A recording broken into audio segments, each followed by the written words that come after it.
Recorded Books and RB Digital present Sleep Like a Baby by Charlaine Harris. Narrated by Thérèse Plummer.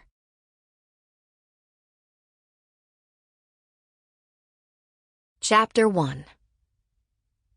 I was standing at the backyard fence watching the Herman twins, A, play with their dog, and B, water their flowers. It was early in the morning.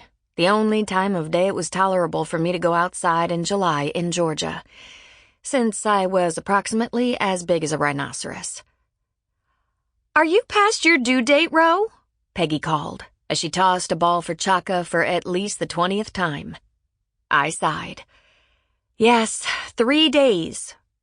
I'd put on my new cerise-framed glasses to cheer myself up. During my whole pregnancy, I hadn't cared which pair I wore, because I'd been so absorbed in my changing body. I'd pretty much gotten over that by now. Lena turned the hose off and came over. I had learned to identify them by their hair. Lena parted hers on the right.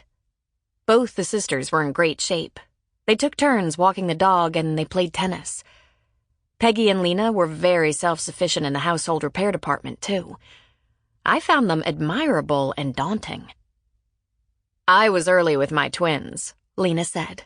3 weeks, but they were fine. "Where do they live now?" I knew they weren't local. "Cindy lives in Maine, and Mindy is in Spartanburg." "Peggy has a son, right?" I thought I'd met him once.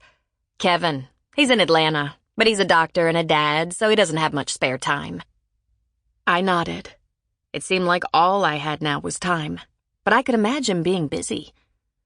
Instead of waiting, and waiting, for the baby who would not arrive. I watched Peggy give Chaka a series of commands, all of which Chaka obeyed promptly.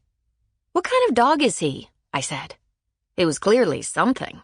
I'd never seen a dog like him. "Rhodesian Ridgeback," Lena smiled. "We got him from a rescue group. We couldn't have spent the money to buy a puppy, but he'd been..." Suddenly, I felt a gush of warmth. "Oh my God," I thought, embarrassed beyond belief. "I can't control my bladder. This is the rock bottom." "Well," Lena said calmly, her gaze following my own horrified stare, "this is the end of your wait, I think. Your water just broke." For just one moment, I was the only adult in the room. In my arms was the most important person in the world. Sophie Abigail Crusoe, 2 hours old. She's perfect, I thought, marveling. I'm the luckiest woman in the world. My daughter had just been presented to me as a swaddled bundle. I'd barely caught a glimpse of her as she emerged from her 9 months residence. Yielding to an irresistible urge, I unwrapped her just to make sure every part of her was present and in order. She was perfect, and she didn't like being unwrapped.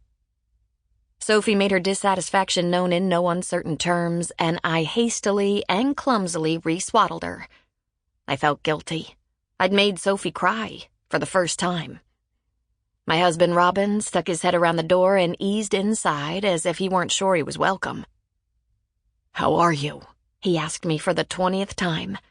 "How is she?" Robin might be feeling a little guilty, too, because I hadn't had the easiest labor.